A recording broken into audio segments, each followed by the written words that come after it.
Michel Verrier, bonjour. Bonjour Olivier. Alors, président fondateur de Vinea Transactions. Avec vous, on va faire un tour d'horizon, on va boire vos paroles, écouter vos bons conseils, on va parler vin, on va parler domaine viticole, un tour d'horizon à la fois du marché, mais aussi des opportunités. Et puis se lancer dans l'acquisition d'un domaine viticole, ça ne s'improvise pas. On a besoin aussi d'avoir du recul, d'avoir de l'expérience. À propos d'expérience, justement, Vinea Transactions, depuis une trentaine d'années, parlez-nous de Vinea Transactions. Écoutez, Vinea, c'est une histoire. C'est 30 ans d'activité et donc une connaissance d'un sujet qui est passionnant, qui est vivant, qui évolue, qui est très riche, avec une approche d'un sujet culturel et historique qui est le vignoble et qui est notre patrimoine. Et notre chance, c'est de pouvoir avoir du recul et de pouvoir également avoir une implantation dans tous les vignobles de France. Alors combien et où ça ? Alors, nous avons 8 implantations dans les grands vignobles.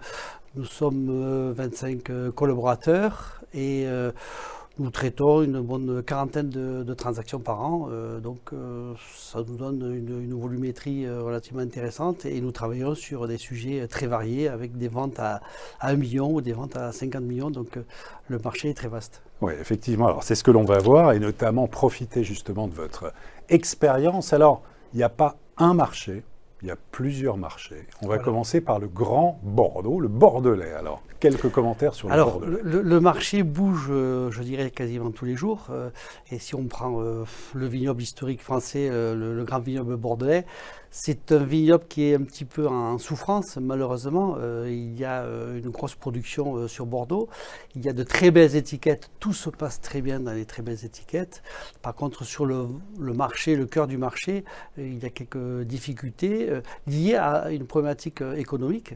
Mais au regard de cela, aujourd'hui, il y a des opportunités à saisir, puisqu'on se retrouve dans des situations où nous avons des propriétés sur le marché qui sont sur des niveaux de prix qui sont très très attractifs.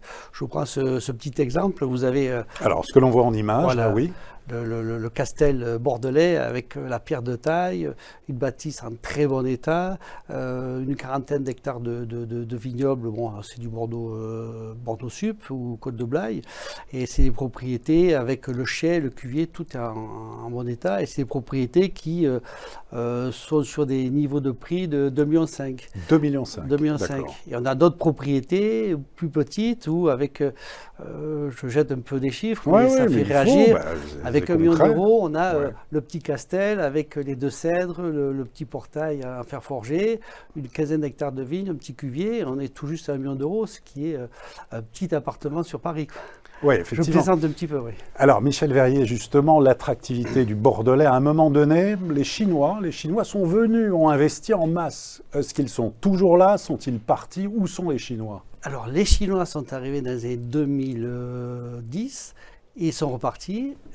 Pour vous situer, 150 propriétés bâties pavillons chinois ces 5-6 dernières années.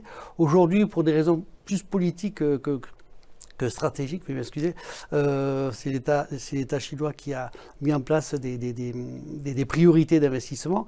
Les investisseurs chinois ne sont plus là, je dirais malheureusement, puisqu'en fait, il y avait un lien très fort entre l'acquisition et ensuite la commercialisation des vins, donc c'était profitable pour tout le monde. Et aujourd'hui, nos investisseurs chinois ne sont malheureusement plus là, ce qui fait que le marché bordelais est réellement totalement ouvert, quoi. Totalement ouvert. Et donc, vous nous dites qu'il y a aussi des opportunités actuellement. Aujourd'hui, même si le vin est difficile à commercialiser, il y a des opportunités en matière d'investissement qui sont réelles. Alors, on continue ce tour de France, le Languedoc. Alors, pour resituer le Languedoc, on est dans la logique méditerranéenne, quoi. Et concernant le vignoble méditerranéen, qui est le vignoble le plus important en France, nous avons le triptyque avec le Languedoc, la vallée du Rhône et la Provence. Donc, pour parler du Languedoc, on est sur un environnement qui est un environnement d'espace, de nature, et ce qui fait que nous sommes dans la logique de ce que recherchent un petit peu les investisseurs et de ce que recherchent les les gens qui ont une aspiration pour à la fois le vin et à la fois un petit peu le tourisme. Alors cette propriété... Alors on voit là en image, donc ça répond à la fois à différentes attentes. Et là, alors qu'est-ce que c'est? Alors ça, c'est une propriété, c'est notre dernière vente qui date de la semaine dernière. Et c'est une propriété qui est dans le secteur de l'Aclap. C'est une appellation qui est un peu spécifique, qui a de belles notoriétés. Donc nous sommes entourés de mer. Et pour vous situer, c'est un domaine qui fait une vingtaine d'hectares. C'est une propriété qui s'est vendue sur des bases de 1,6 million. 1,6 million, 600 000 euros. Qui est très raisonnable, avec une construction qui, à notre niveau, a été délicate, puisqu'il a fallu composer avec un organisme qui est le Conservatoire du littoral, qui a voulu, je dirais à juste titre, contrôler un peu l'espace naturel et qui a imposé un petit peu sa main, à savoir, ils ont souhaité garder le contrôle de la frange des 5 mètres qui existe entre le littoral et le vignoble. Très bien. On continue ce tour de France, la vallée du Rhône. Alors, la vallée du Rhône, c'est un vignoble qui a une double facette avec le vignoble du Nord, donc avec des appellations très prestigieuses, mais le marché est relativement fermé puisque les surfaces en vigne sont peu nombreuses. Les vignerons et l'économie de la vallée du Rhône du Nord va très bien, et ce qui fait que dès qu'il y a une propriété qui est sur le marché, et je dirais, elle est prévendue. Elle est déjà vendue. Voilà. Donc, je veux dire, ça se passe entre locaux, entre professionnels. Par contre, il y a une belle ouverture sur le sud, puisque le sud, le vignoble du Côtes-du-Rhône Sud est relativement important, puisque c'est à peu près la moitié du vignoble bordelais. Et là, nous avons une palette d'appellations, de situations. Et là, on est dans un univers où nous avons le vin et le no-tourisme. Là, cette propriété, par exemple, c'est une propriété où il y a 50% d'activité viticole, 50% d'activité de réception, de no-tourisme, avec des gîtes. Et ce qui est intéressant, c'est que ça permet d'avoir 2 centres de profit, et ce qui permet d'avoir une rentabilité sur une propriété. Et là, on a des outils en très bon état. C'est des domaines qui ne dépassent pas 2,5 millions, 2,6 millions. Donc, encore une fois, on est sur des investissements raisonnables. La Provence. Alors, la Provence, c'est quelque chose qui est assez important, impressionnant, puisqu'il y a de l'appétence pour le rosé de Provence. Il y a eu un petit frein avec le Covid, puisque au niveau Covid... La France est toujours premier producteur en matière de rosé, toujours, de rosé et premier exportateur aussi. Exactement, et on détient un petit peu le savoir-faire en Provence, et il y a beaucoup de satisfaction, puisque en plus du rosé, il y a le Var. Le Var, c'est un pôle d'attraction qui est important. Il y a pas mal d'investisseurs de caractère et de qualité et de notoriété qui viennent se poser, des investissements importants se réalisent. Et aujourd'hui, on est encore reparti sur un marché très actif. Et puis on dit que la consommation, notamment du rosé, a cru de 30% ces 15 dernières années. Il y a eu quand même un phénomène, plus, vous dites. On peut aller plus loin. Bon. Et après, la Provence, marché numéro 1, c'est le marché français. Marché numéro 2, c'est le marché américain. Et donc actuellement, on connaît la parité entre le dollar, ce qui fait que les rosés partent sur les États-Unis, et ce qui fait que les propriétés sortent des résultats économiques très significatifs. Et donc, de fait, aujourd'hui, je dirais heureusement ou malheureusement, l'hectare de vigne dépasse les 100 000 euros l'hectare, alors qu'il y a une dizaine d'années, on était plutôt à 50 000 euros. Donc, on a doublé les valeurs en l'espace de 10 ans. C'est une mode qui correspond aux attentes des consommateurs, ça on peut le dire. Et puis, il y a du vrai rosé maintenant, enfin depuis déjà quelques années, mais il y a du véritable rosé fait par les artisans, et non pas parce qu'on trouvait aussi des bouteilles à 2,75 € en supermarché. Il y a des différences énormes. Oui. Le marché du vin bouge, évolue. La notion de mode, c'est qu'il va y avoir une continuité, c'est certain. Il y a une reconnaissance qualitative. Ce n'est pas un produit alternatif, c'est un véritable produit. Et lorsqu'on regarde l'évolution du marché, on s'aperçoit que le rosé a une croissance à 2 chiffres.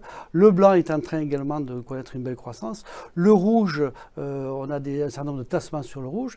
Et après, le marketing aidant, on a une nouvelle catégorie de vins qui apparaît, ce sont les vins orange. Orange. Ce sont des vins, en fait, sont des cépages blancs qui sont vinifiés comme des rouges. Et donc, peut-être dans 10 ans, on va parler d'appellation avec des vins orange. Donc, je veux dire, tous les jours, on fait de très belles découvertes. Très bien. La Bourgogne. Alors la Bourgogne, je dirais, c'est une œuvre d'art, quoi, hein, puisque en fait, c'est une petite appellation en termes de volume, donc Côte de Nuit, Côte de Bourg, Côte de Beaune. Nous sommes sur des surfaces qui représentent l'équivalent d'une très grosse cave coopérative du Languedoc. Donc vous imaginez un petit peu. Donc là, il y a une surenchère financière, puisqu'en fait, on est sur des situations de rareté de produits. De surcroît, des investisseurs notables, que ce soit Pinot ou autres, ont fait de très jolies opérations. Donc nous avons des clos qui se négocient à 20 ou 30 millions d'euros l'hectare, ce qui est très important. Et à côté de la Bourgogne, nous avons le Beaujolais qui se réveille, hein, puisque le Beaujolais a connu une crise relativement importante à cause de la problématique des Beaujolais primeurs.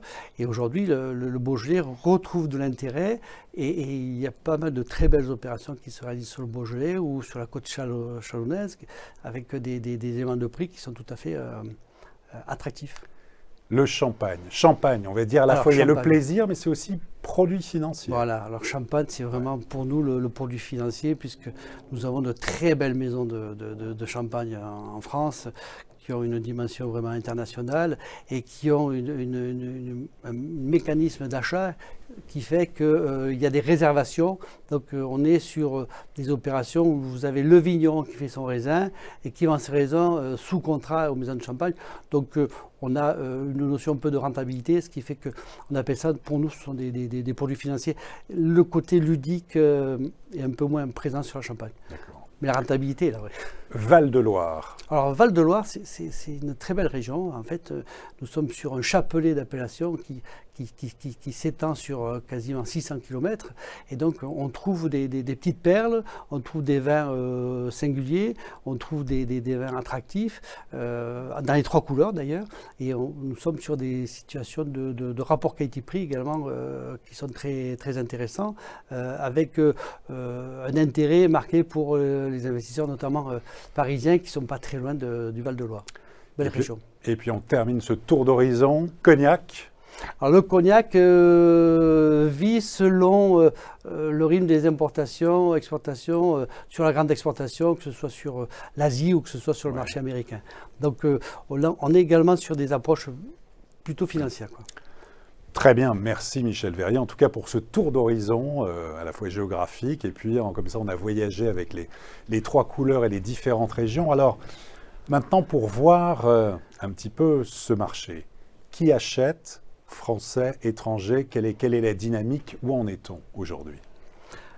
Alors moi je dirais, nous avons une grande présence des investisseurs français. C'est le français qui achète, donc il ne faut plus dire c'est le chinois qui achète ou le britannique. Depuis une dizaine d'années, l'investisseur français, c'est 80 à 90% des acquisitions. On a eu le retrait des anglo-saxons qui ont connu la crise de la City, la problématique de la livre des années 2000-2010. Les Français sont arrivés et nous avons en face de nous de très jolis, très beaux acheteurs français. Les investisseurs chinois, tout à l'heure nous en avons parlé, ils sont retirés. Ensuite, nous avons les Américains qui viennent faire des opérations relativement intéressantes. Dans quel secteur notamment? Ils sont à la fois sur Bordeaux, à la fois sur la Provence. Ils sont très présents sur la Provence avec un certain nombre de stars. Je ne vais pas les citer. Ah bah si. Et soit Brad Pitt ou un certain nombre de cinéastes, ou même, je dirais, un faux américain qui est un véritable français, c'est Tony Parker.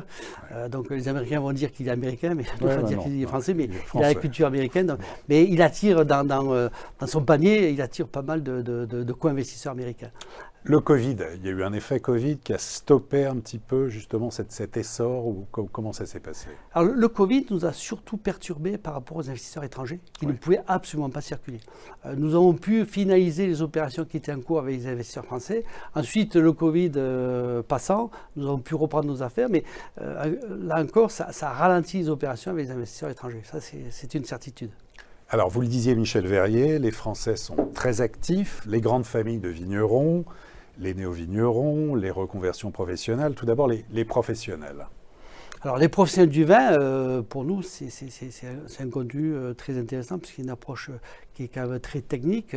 Ce sont des démarches qui sont très réfléchies avec des motivations bien précises, notamment par rapport à des besoins en matière de sourcing, en matière d'achat de vin, en matière de complément de gamme. On voit quelques là, images. Par exemple, là, nous avons une petite vente sur des appellations telles que Rasto, vin sobre. Petite vente, c'est-à-dire il y avait 17 hectares de vignes, ouais. et le vigneron, c'est un vigneron qui avait du vignoble sur Châteauneuf, qui a également des vignobles sur Croze, et là il est venu sur un complément de gamme avec un lieu pour recevoir la clientèle. Voilà. Ce n'est pas un lieu d'habitation, c'est un lieu de réception. En sous-sol, il y a 4 gîtes, chambres d'hôtes, ils reçoivent les clients, souvent des clients étrangers, et donc on arrive à raconter une histoire, à développer une histoire, parce que le vin, c'est en permanence une histoire qu'il faut raconter, qu'il faut écrire. Les néophytes, alors, qui sont-ils? Ce sont chefs d'entreprise ou des gens qui changent complètement de vie? Alors, les néophytes,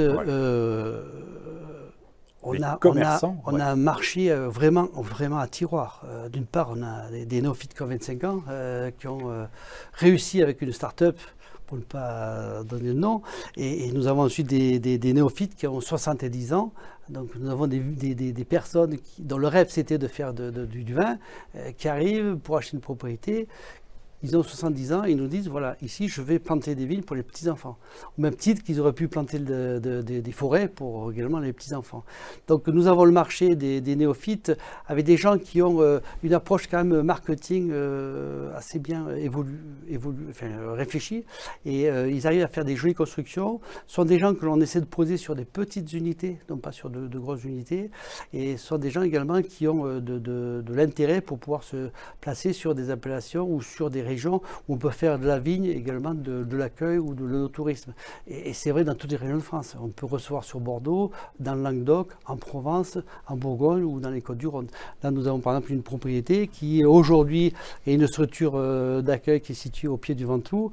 L'activité principale, c'est le gîte ouvert pour l'activité cycliste. Et autour de ce domaine, il y a une trentaine d'hectares de vignes en appellation Ventoux.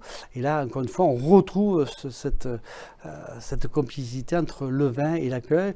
Alors, dès qu'il y a des bâtiments un peu importants, c'est sûr qu'on est sur des niveaux de prix qui dépassent les 5 millions d'euros.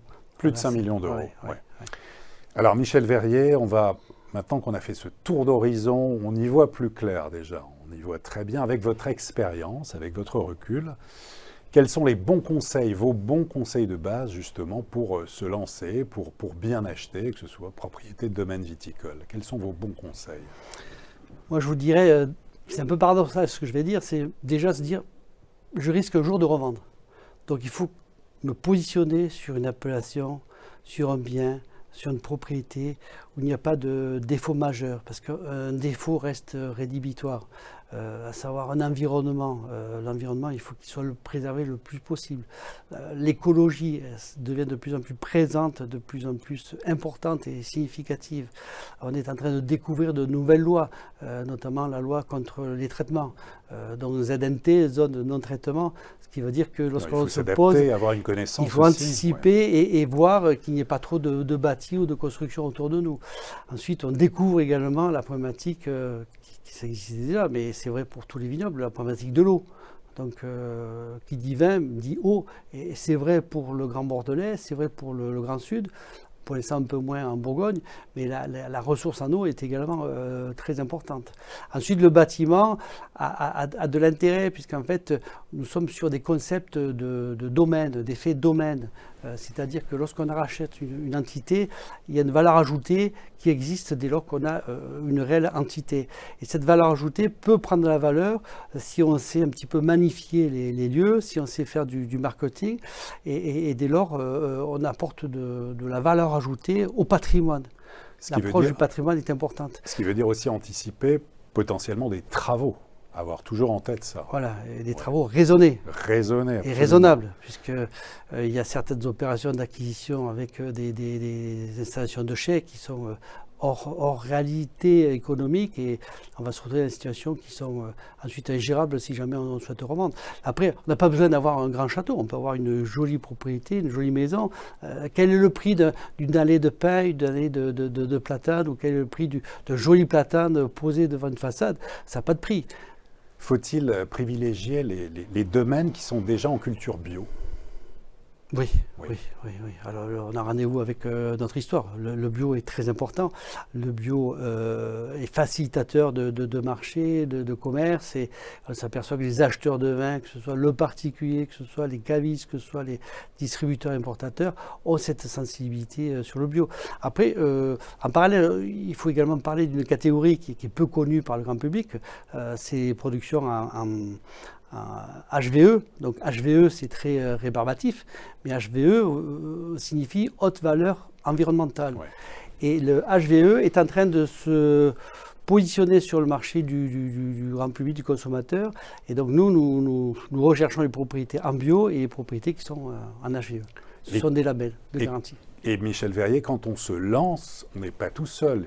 Il y a une équipe en place. Il y a des gens, du personnel en place. Ça, il faut être extrêmement attentif à ça. Ah oui, alors donc on bascule sur la problématique des ressources humaines, des ouvriers. Et c'est vrai que dès lors que sur une propriété, il y a une équipe opérationnelle, il faut surtout la privilégier, la conserver, puisque c'est la mémoire de la propriété, et ce sont des gens qui ont capacité à être un petit peu le couteau suisse, puisqu'en fait sur une propriété il faut vraiment tout savoir, puisque nous avons le vignoble, nous avons le chai, nous avons le commerce, le marketing et les ventes, donc on est très attentif sur la qualité du personnel sur les propriétés.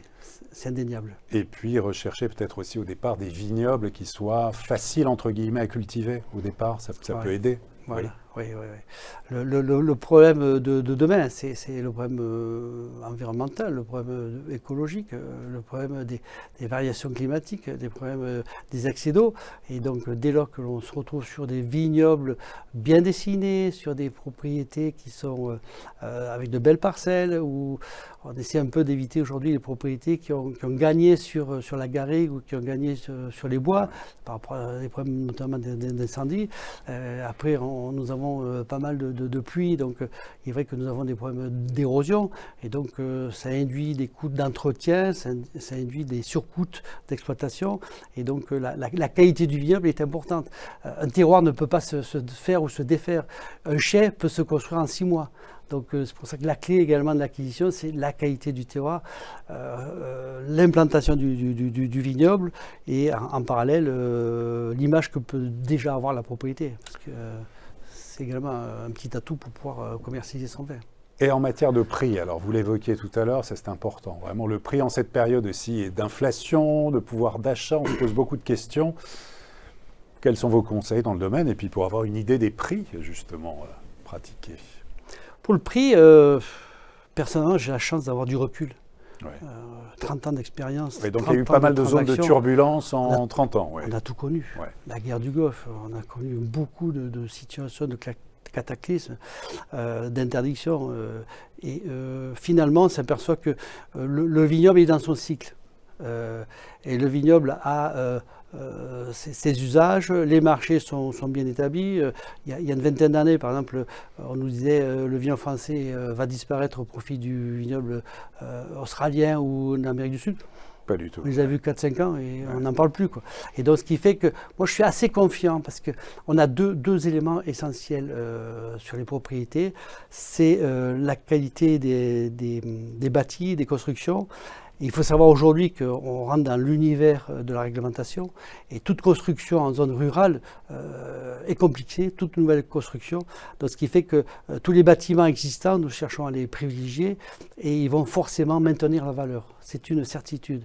Ensuite, la deuxième approche que nous avons, c'est nous l'analyse de l'évolution des prix des propriétés.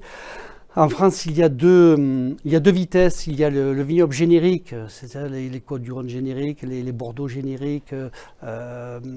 C'est des vins qui sont, ou les vins de pays, qui marchent également très bien. Ce sont des vignes qui sont très attractives au niveau prix, puisque le prix fluctue entre 25 et 30 000 euros. Ensuite, nous avons les crus, où là, par contre, selon la rareté et la notoriété, on part sur des niveaux de prix qui sont très importants, avec des valeurs ajoutées réelles. Et lorsqu'on regarde, nous, l'évolution de nos ABAC en termes de valeur hectare, on s'aperçoit que les grandes appellations, depuis l'arrivée de l'euro, le prix a été multiplié par 10. Par 10, depuis l'arrivée de l'euro, multiplié par 10. Donc, et ça continue, voilà. Et en termes de rentabilité, alors, qu'est-ce qu'on peut escompter? Qu'est-ce qu'il faut avoir en tête? Il ne faut pas partir dans des... Alors, moi, j'explique tranquillement les choses. On ne peut pas parler de rentabilité, parce que la notion de rentabilité n'existe pas. Elle est dans le capital, Alpha. Voilà. Parce que la rentabilité sur un bas de bilan, je rentre un peu dans la technique, c'est une vision très, très, très financière, quoi. Nous, on parle de bénéfices. Donc déjà, je dis à mes clients, est-ce qu'on peut avoir du bénéfice en propriété? Je dis oui. Bénéfice, ça signifie quoi? Ça signifie qu'on ne met plus d'argent dans la propriété. C'est-à-dire que c'est le cycle d'exploitation qui permet d'équilibrer les comptes. Donc, on a une approche sur le bénéfice, on a une approche sur le patrimoine, le capital. Donc là, c'est le haut de bilan. Donc là, nous sommes gagnants. Après, la rentabilité, les rendements à 3%, 5%, 10 ou 20%, on n'en parle même plus. Le gain, il est dans le capital. On n'est pas sur des on n'est plus sur des produits financiers. Pour terminer, Michel Verrier, les grandes tendances, justement, sur votre secteur, quelles sont les grandes tendances? Nous, on est sur un marché qui est un marché lié à l'économie, certes, mais au patrimoine. On est sur un produit de consommation que représente le vin. Et nous sommes face également à une très grande sensibilité à la problématique de l'environnement. De l'écologie, de l'écosystème naturel. Et les grands enjeux pour nous, ils vont se jouer à ce niveau-là.